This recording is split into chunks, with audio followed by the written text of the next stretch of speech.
Hi everyone, welcome to the ttff 2020 industry event, and thank you so much for joining us.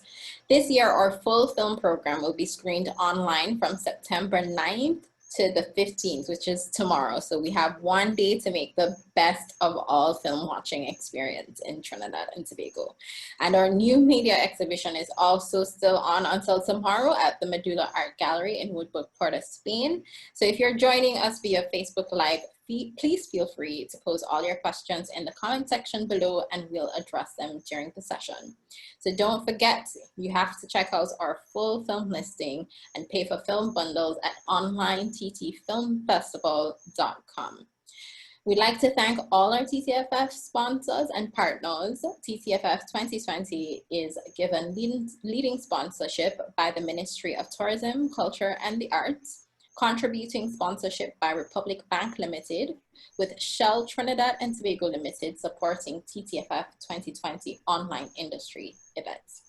So let's get down to the meat of the matter today. We have three filmmakers, two films dealing with one of the most important subjects today, which is climate change and the environment. So we have Steff Donkers and Sara Cornelissen with Diving for Balance, and we have Viviana Uriona with One Word.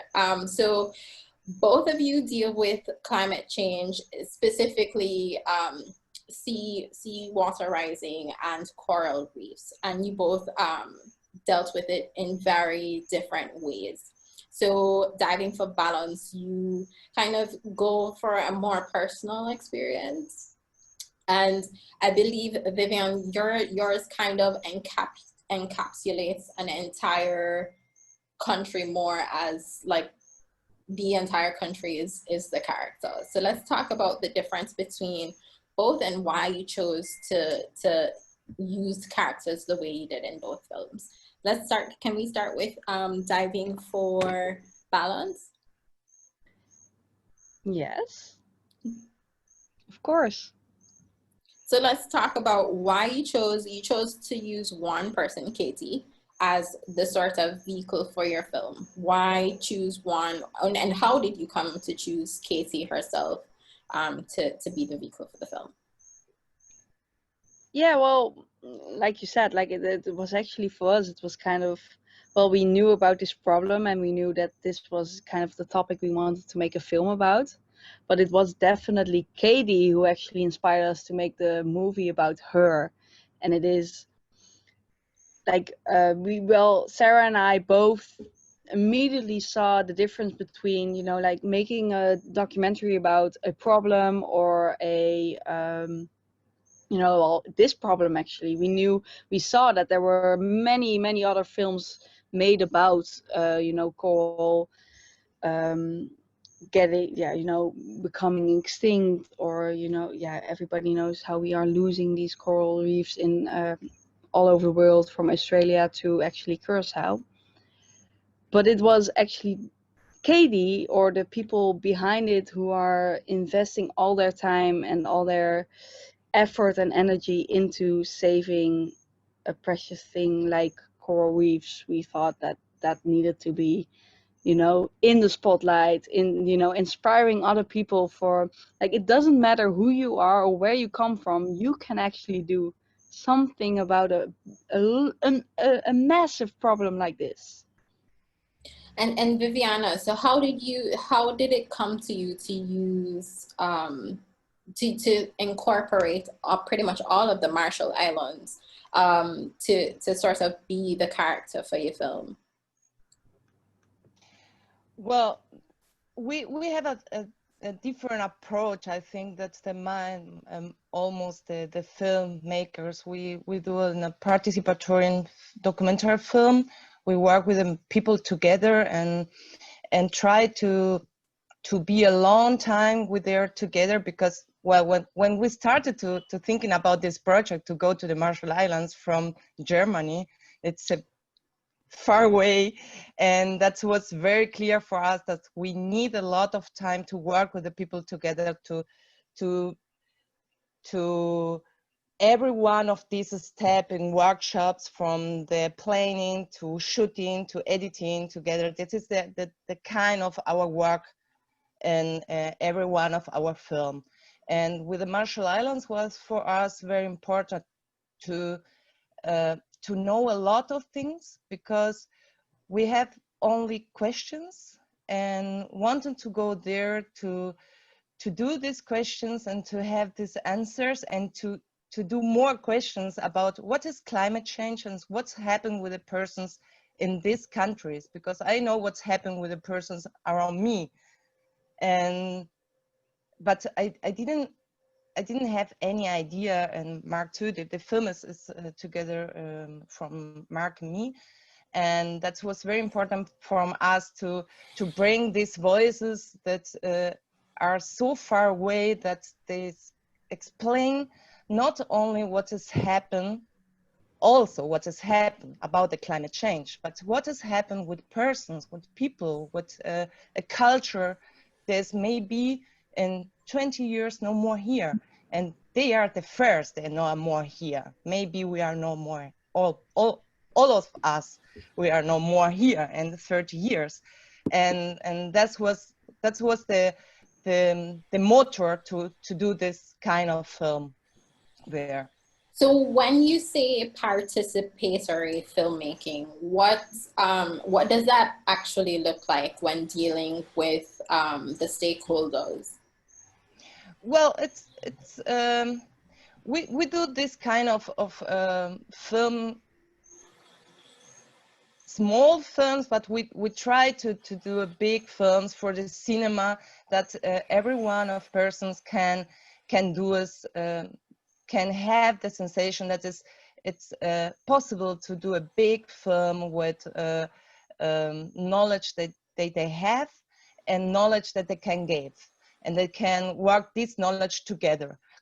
And this is this kind of, they work since 2012 together. We work in another different topic in this approach, but with film we do that since 2012, and we do workshops. We were there and show us and explain what we want to do, and then we call a lot of persons that are interested to have this knowledge, they are interested to tell stories, and maybe they have alternatives to want to tell around to other peoples.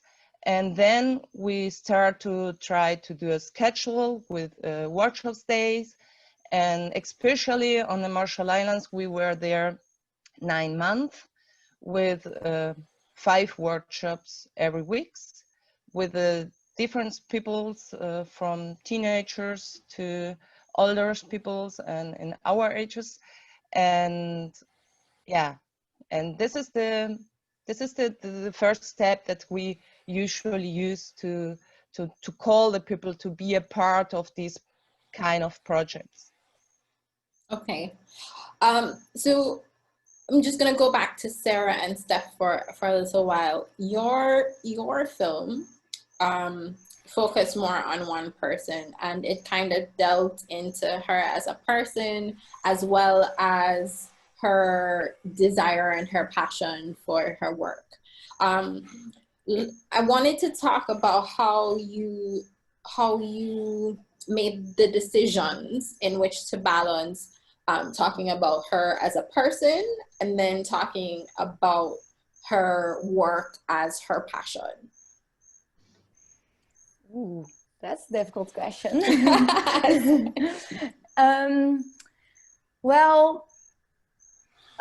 We made that decision in the editing. So we filmed a lot. And in the editing, it was about, okay, from the beginning it was, okay, first we have to love Katie and to get to know her.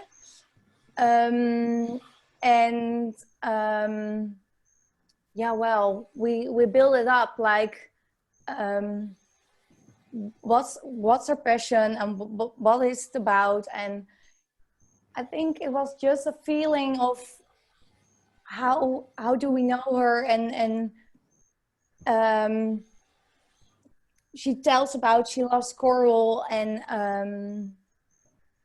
yeah, like it's in the timeline. It's like in every scene we put a little element about both. I think. Okay, so for me, in you, oh, I lost my train of thought. So right, so you can get the sense that she's very passionate about climate change and about the coral reefs, but what's the actual general attitude towards the coral reefs, towards recycling on Curacao? Well, it is actually very divided, of course, and I can imagine that's kind of the same on Trinidad and Tobago. Like like I grew up on Curacao as well, and I like to call myself, well, that's another story, but it is very divided. It is like some people are very passionate about it, are very interested in, are very focused on keeping our island clean and being focused on keeping it, sustainable. Actually, to know that there's such an amazing ecosystem around the whole island, and well, actually, the whole island is an ecosystem, but to keep that safe, and that's well very divided. It is some people are don't actually know about the beauty of this ecosystem below the water surface, and that's what we kind of also wanted to show. That's also why we're presenting this documentary actually on schools in Curacao, to have that kind of as an educational film and show them the difference. But we do see like it's a growing scale on how youth is presented to. Okay, we have this water, we have these corals, but also sea turtles, for example, or other fish that are kind of on the verge of extinction. It's we are getting more serious about it, more invested into it, and I think, and it's like Sara and I both talked about this a lot, we really wanted to make a documentary that could help, like bring awareness about this beautiful ocean that we have, and not just in Curacao, but the whole Caribbean. Yeah, The and beautiful especially for the next generation. So like maybe we have to educate the next generation about what's the problem and what they can do and how to take care of the corals, and like see what's under in the sea. Like we're most of the time we're above the sea, so look in the sea, what's there, what's the beauty of it, and why you should take care of that. That actually reminds me of a really beautiful scene in your film where I forget her name, but she went under the water. It was like a tour where they could go deep, and she was talking to this little boy, and he was kind of saying that, how would you like if we killed your way of life, your environment. What's that scene? How did that scene come about, firstly, and why was it important for you guys to include it in your film? Well, funny thing actually is that Rowan was part of a snorkeling tour that was held, in kind of the same location as where Katie was working.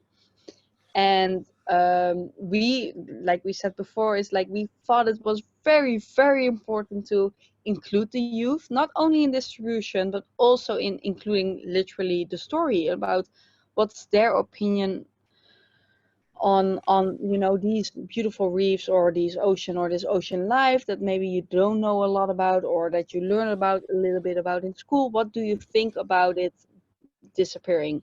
And yeah, we like going through some of our contacts, we came across Rowan, and it was a very interesting story how we met him, and we immediately fell in love with him, right, Sara? And it was like, yeah, this little guy who's super smart, like super, like he wants to become a marine Unbelievable. biologist. It was Yeah. amazing. That guy is like, he's going places definitely. Like he's a like very a proud guy to you know, like I'm proud that I got to meet him even in with his age. And And well, I yeah, loved it, like he's a child of the island, and the way he speaks about his island is for me it's emotional, like to look at him, and what he says is like, oh yeah, he's talking about his love, the sea, the corals, his future. it's important. Yeah. It's yeah. So like I hope you guys actually also saw that same emotion that we felt once we filmed it. But yeah, that's perfectly the explanation of why we used it in our film. So speaking of future, I actually wanted to go over to Vivian a little bit. The future of Marshall Islands is a lot, it's portrayed as a lot more dire in your film.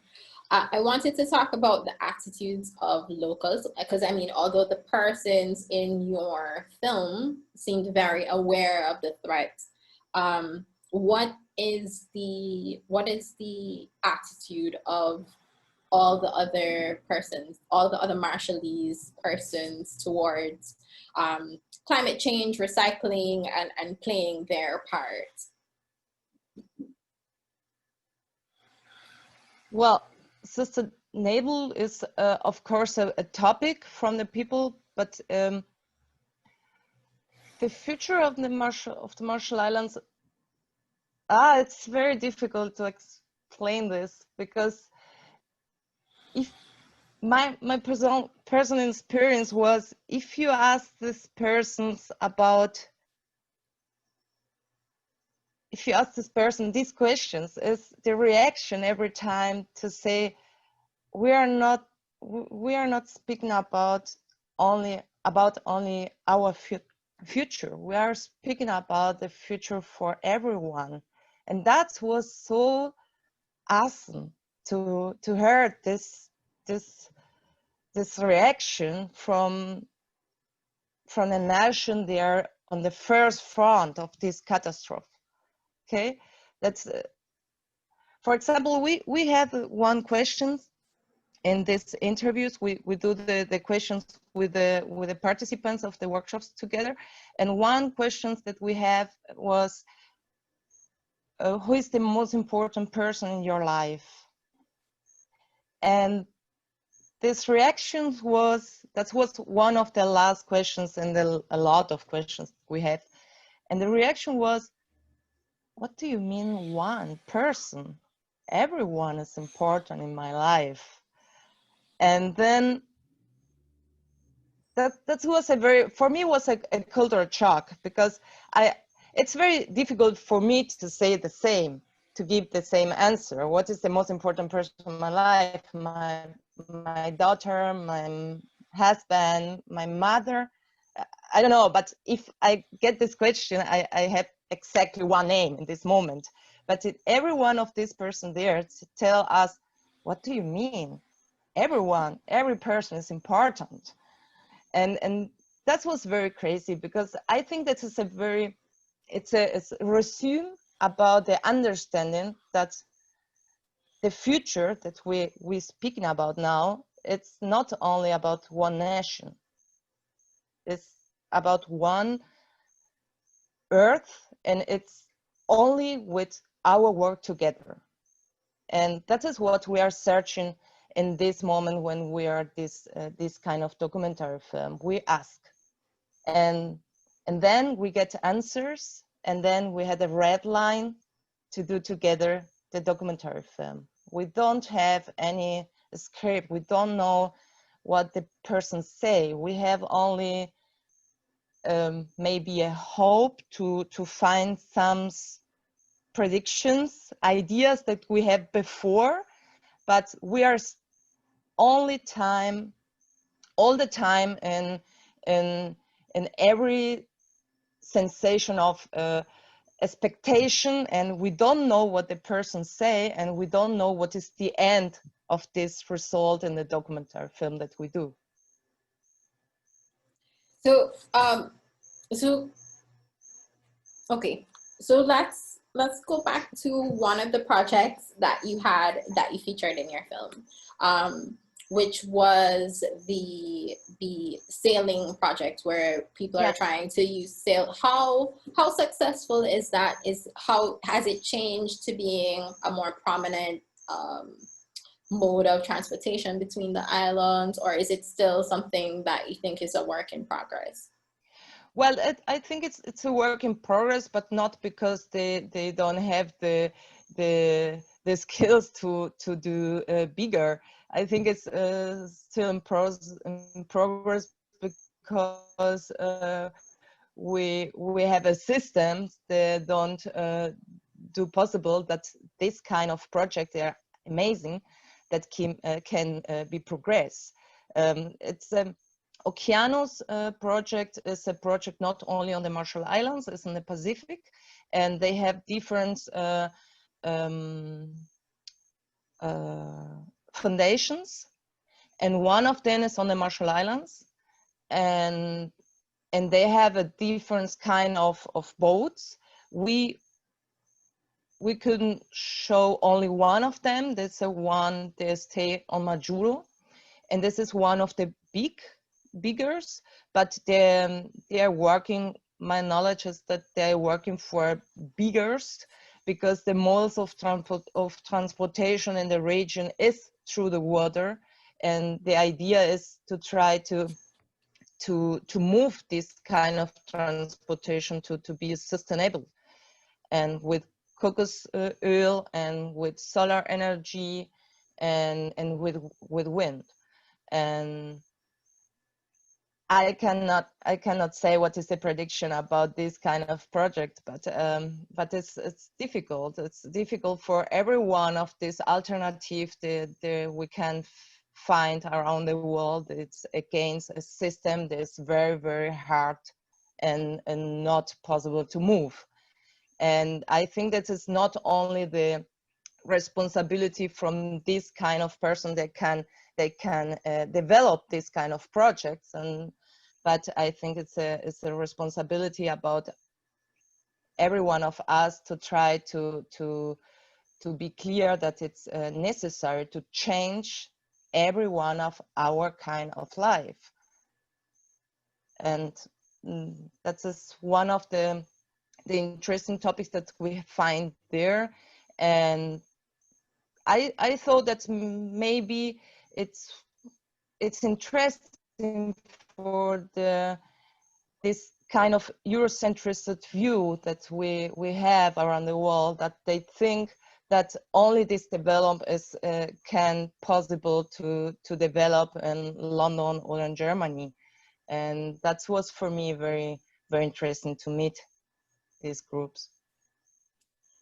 Thank you so much. So the next, I want to move on to the technical aspects of both films.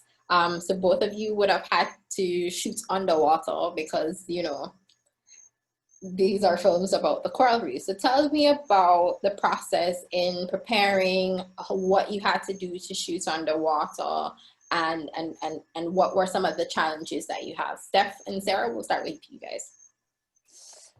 Well, first of all, we had a crew above water and a camera crew underwater. We were two, so that was good for the filming process. So most of the time, Steff was underwater with the film crew, and I was above water. Because we were filming when they came out and going into the water. And I think for Steff, but maybe she can tell us about it, it was a complete new way of direction underwater than above water, what she was used to. So, oh, we don't hear you. We're not hearing you. My apologies, now you can. No, it was really, really amazing the very first time that we did it. Like Sara said as well, it was the very first time for me directing underwater, and it led us to some very interesting new signs. Like we have all the same, you know, like diving signs, but now it was like we, you know, we had like, okay, big shot and small shot, or like close up, you know, like it was just very it was very funny to do. And also in the preparations, like we had a production team above and underwater, but we also filmed ourselves some footage. And yeah, it is different. It's like you have to keep in mind with the, you know, like the zooming perspective, and you know how close you can get to. And I think and everybody who ever filmed underwater before, it's like the hardest thing to do is like, normally you are still when you are filming, you know, like you try to be as still as possible. When you're in the water, you're not still, you're like the waves are so it's, you have to go against that movement to, you know, specifically get yeah, the shot in focus. But it was very cool. Like that's, you know, this I can imagine. it was an awesome first try, and I think we kind of, yeah, I think we did pretty okay. So no, it was cool. It was very cool to do that. So Vivian, what was that process like for you? Was it different? How did you make signs to direct underwater? Well, we were a very small group, for adults that fly to the Marshall Islands and our child, and we tried to do this kind of pictures, and a lot of these pictures film in Mark, and of course it's very difficult, but we had the thankful that through the participants we had the connection from people. They are like one with the water, and they have a very different move and different art to swim in or to snorkel there, and they can use the camera or the telemarket that what he had to move there. And of course it was very, very exciting, and it was for me personally one time very, very dangerous, but anyway, that was crazy, and it was crazy to see a lot of things, and interesting to hear that a lot of things that I see, it's nothing in comparison to 13 years ago. And that was interesting too, to see that with my knowledge I can see what is the difference between 30 years ago and today, because I go there and I see a lot of fishes, and it's not a lot of fishes, it's a very small kind of this fabulous yeah, nature. And that was interesting for me to know.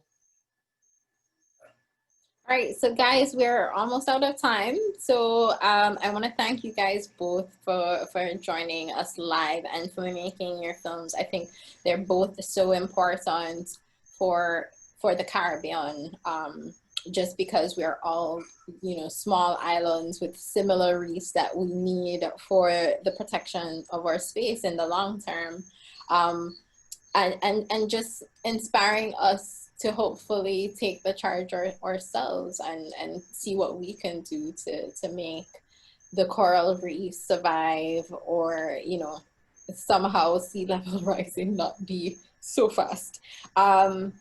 But thank you guys again. Just to close off, I think Vivian had in her film one word that that everyone felt about climate change, and I would just like to go around so all of us can give us one word that we feel about climate change before we say bye. So Uriona, we'll start with you. Oh, sorry, I didn't hear it. Thank you so much for it. Wasn't too good now. The connection is instable. Oh, okay. Thank you so much. Yeah. I was saying to give us one word that you felt about climate change, like you did at the end of your film. One word. Why, or one word for me that I One have to word say? for you. One word For for me. you then. Okay, that's a good question. Hope. Steff? For me, it's mitigate. Sarah? Ooh, for me, it's fight. I would actually want to steal your last word, and my word would be fight as well. So thank you guys for coming out again. Remember, we have one last day of the Trinidad and Tobago Film Festival. Get to online.ttfilmfestival.com and purchase your bundles. Thanks, everybody. Bye. Thank you. Thank you. Thank you so much. Bye. Bye.